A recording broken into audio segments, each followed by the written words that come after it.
à quoi sert ce modèle? Pourquoi on utilise la CNV? C'est juste un outil, OK? La CNV, c'est juste un outil.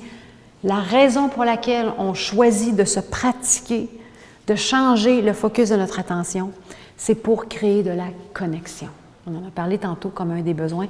C'est à ça que ça sert, justement, à vivre ce rapprochement, ce réchauffement, cette curiosité les uns envers les autres, cette ouverture, cette bienveillance. OK? Donc, de créer un rapprochement, une connexion. Et comment on va la créer, cette connexion-là? En s'assurant de porter attention aux besoins de tous, égalitairement. Donc, de prendre en considération les besoins de tous. Prendre en considération les besoins de tous, ça ne veut pas dire qu'on va combler les besoins de tout le monde au moment précis où on est en train de s'en parler. C'est une subtilité, mais c'est important, ça fait un peu d'espace. On va considérer les besoins de tout le monde.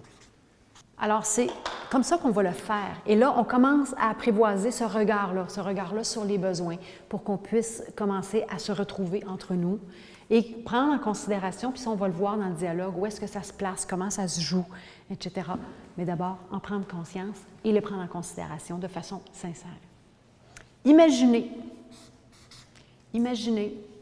que vous avez cette certitude dans toutes vos conversations que vos besoins vont être pris en considération.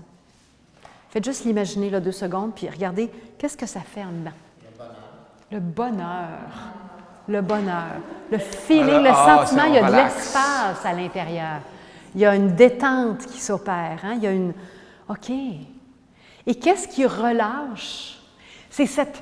Ah, ben là, il faut que je tire, il faut que je pousse, il ne faut pas que j'en rate une, je vais me faire avoir, puis nanana, puis là, mais là, je vais mettre mes limites, puis gna. Non, non. Je sais. Mes besoins vont être pris en considération. Et qu'est-ce qui émerge dans cette détente? C'est en fait un espace de confiance, à partir de laquelle peut émerger, on arrive à une autre prémisse de base, qui est un changement de paradigme, à partir de laquelle peut émerger notre bienveillance naturelle. Les postulats de base du modèle de la communication non violente, de la psychologie humaniste, c'est que nous sommes fondamentalement des êtres bienveillants.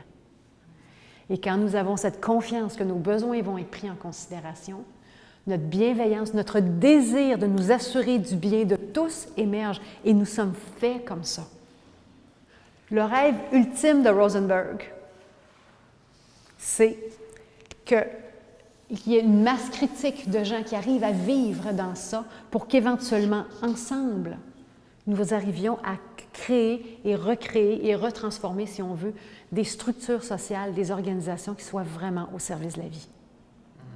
OK. Et on doit cultiver ça pour en arriver là, éventuellement. Donc, il y a un travail qui est intime, qui commence à s'élargir avec d'autres personnes et qui commence éventuellement à être capable de regarder une globalité ensemble dans la bienveillance, le bien commun, vers le futur, justement.